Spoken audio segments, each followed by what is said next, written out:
एक एवरेज बच्चे और एक टॉपर बच्चे में कहाँ डिफरेंस आता है। एवरेज बच्चा कुछ चैप्टर को इस लेवल पे कर लेगा कि टॉपर के इक्विवेलेंट आ जाएगा या टॉपर को भी एक्सीड कर जाएगा। जो मैं जेई एडवांस के टॉपर को बोल रहा हूँ उसको भी एक्सीड कर जाएगा। तो नमस्कार दोस्तों, मेरा नाम रोहित शॉ है।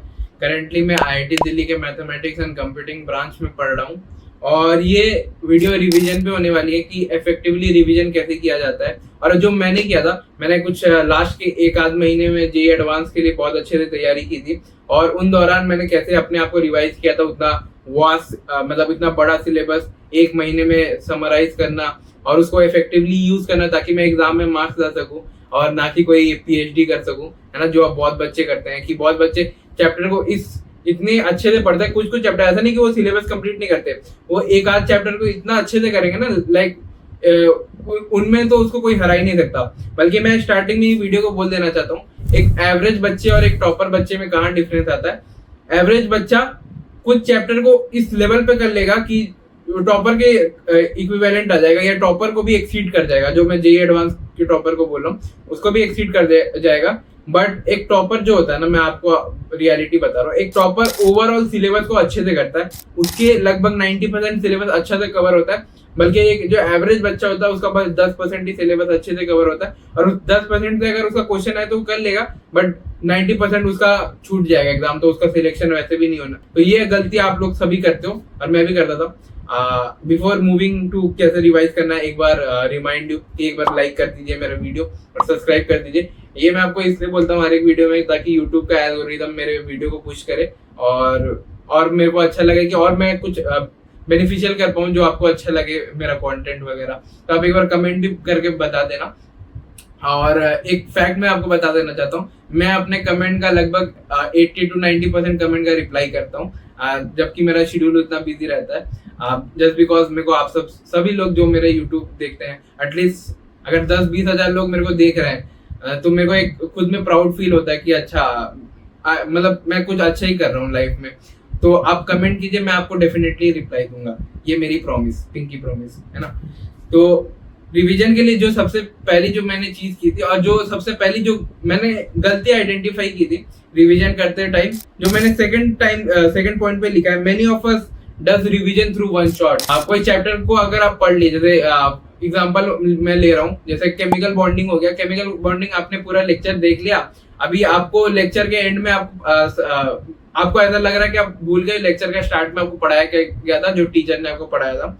तो आप क्या करते हो, आप यूट्यूब पे वन शॉट के लिए जाते हो और वन शॉट भी लगभग 8-9 घंटे के होते हो और वापस वन शॉट देखते हो। तो मैं बोल रहा हूँ there is a no point to watch one shot. जो आप करते हो ना, वन शॉट को इफेक्टिवली यूज करो। अगर आपको कोई पार्ट नहीं आता समझ में, ये चीज मैंने आइडेंटिफाई की थी और ये इससे मेरा बहुत टाइम बचा था और मैं अपना प्रिपरेशन को एक अच्छे लेवल पे लेके गया था।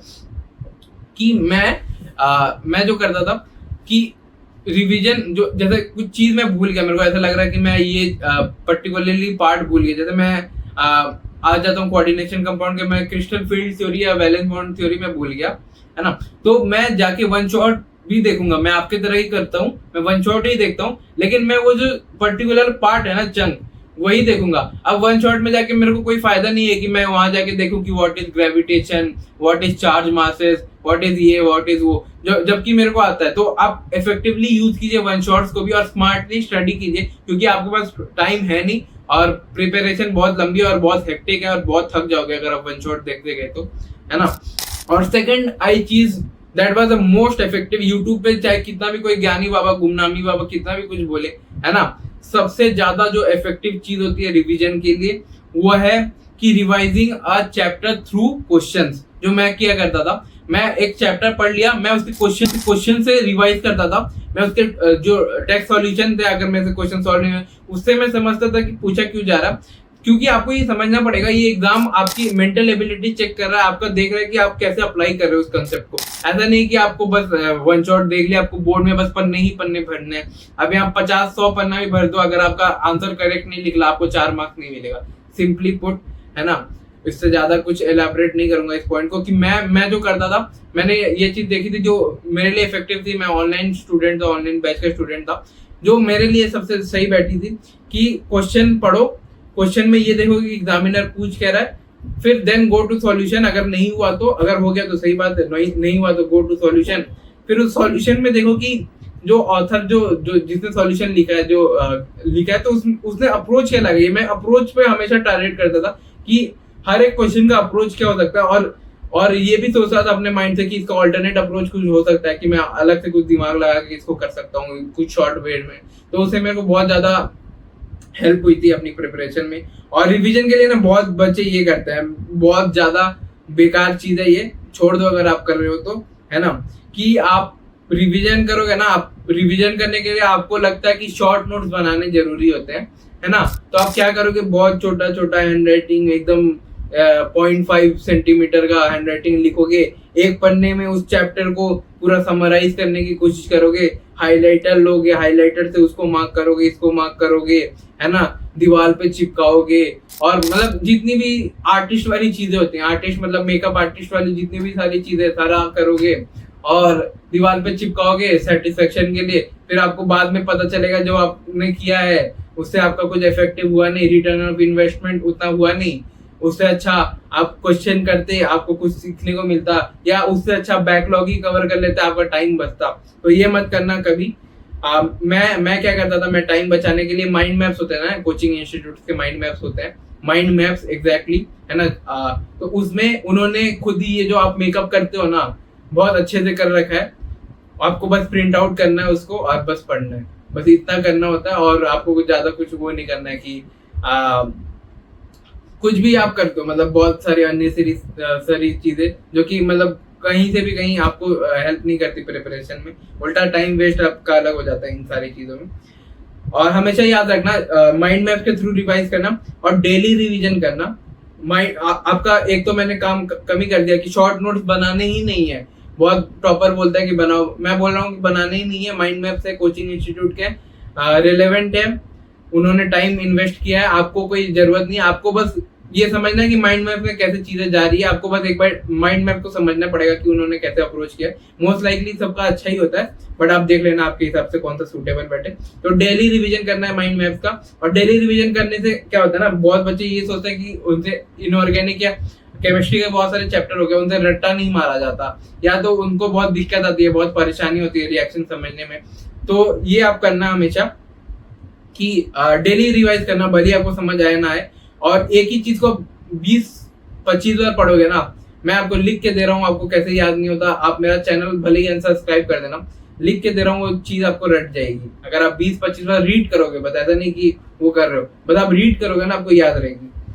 जैसे एग्जांपल दे रहा हूँ, जैसे नेशनल एंथम इतना बड़ा होता है, तो जब हम क्लास 1, 2, 3 में होते हैं तो हम उसी नेशनल एंथम को इतना बार हम रिसाइट कर चुके होते हैं ना अपने आप से कि कभी भी हम लाइफ में 80 साल के भी हो जाए, अगर हमसे कोई नेशनल एंथम बोलने को बोले तो हम बोल पाएंगे बहुत अच्छे से, बहुत अगर हमने बहुत टाइम से किया भी नहीं। तो वो होता है power of recalling, power of revision, वो होता है असली रिवीजन।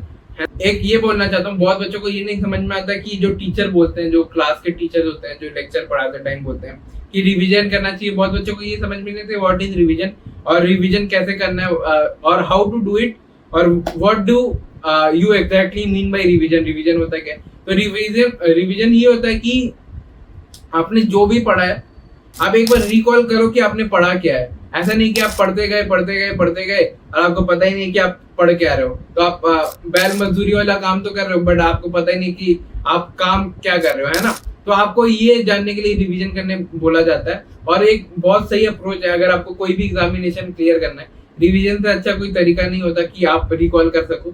और जो तरीका मैंने अपनाया था, मैं 90% ऑफ द टाइम जिस चीज को रिवाइज करने के लिए वो करता था, वो था रिवाइजिंग। मैं जो सबसे पहला पॉइंट बोला था, अभी भी रिकॉल वही करूंगा कि I used to revise the concept through questions. मैंने क्वेश्चन के थ्रू हमेशा कंसेप्ट को रिवाइज किया, ना कि कोई बुक में भी मैं सॉल्व एग्जांपल वगैरह देखा करता था, उससे इनडायरेक्टली समझा करता था कि कैसे हो रही है अप्लाई, कैसे हो रही है चीजें। और ये वीडियो का लास्ट फेज है, इस पार्ट को स्किप मत करना, है ना। एक चीज बहुत बच्चे करते हैं, जो अभी आप लोग टीनेज में ही होगे, है ना। मैंने भी अपना एग्जाम 15-16 साल की उम्र में निकाला था। मैंने अपना जेईई एडवांस फर्स्ट अटेम्प्ट में निकाला था, है ना। तो मैं या आप लोग जो उस टाइम का रोहित शो है ना, और आप लोग बहुत ज्यादा सिमिलर हो। हम लोग ऐसी चीजें करते हैं ना, जिसको मैंने पॉइंट नंबर 6 में लिखा है कि concept of measuring the minor. तो ये चीज मैंने खुद आइडेंटिफाई की थी अपने आप में जब प्रिपरेशन कर रहा था मैं, और बहुत ज्यादा एक क्रिटिकल बहुत बहुत गंदे फेज में मैं फंस गया था कि मेरे से कुछ हो नहीं रहा था, कुछ समझ में नहीं आ रहा था। मैंने ये देखा कि मैंने अपना जो टाइम वेस्ट किया था, बहुत सारा जो टाइम वेस्ट किया था, वो ये था कि मैं बहुत सारी अननेसेसरी चीजें में मेहनत ज्यादा करता था। तो वो आपको नहीं करना है, वो आपको अवॉइड करना है।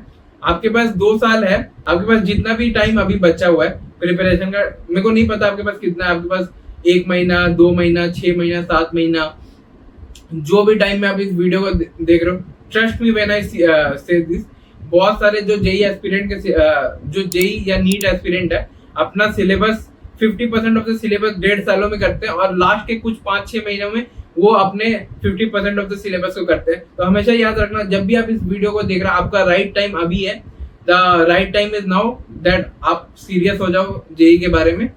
ये लाइफ में शॉर्टकट लगाने से कुछ नहीं होगा कि चलो आप जो देखते हो कि ट्रेडिंग करने से बहुत पैसा कमा रहे हो, अच्छा यूट्यूबर बन जाऊंगा, यूट्यूबर बनने से पैसा मिलेगा बहुत। मैं आपको अपनी भी इनकम रिवील कर दूंगा, मेरे को यूट्यूब से कितना मिलता है, नहीं मिलता, जो भी है।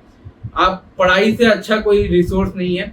माता पिता भी इसलिए फोकस करते हैं पढ़ाई में। मेरे को ये चीज बाद में समझ में आई थी, मैं आपको एज अ बड़ा भाई आपको समझा देना चाहता हूँ कि education is the most powerful tool. आपको अगर कुछ भी लाइफ में कुछ भी बड़ा आदमी बनना है ना, आपको पढ़ाई से ज्यादा अच्छी कोई चीज नहीं है।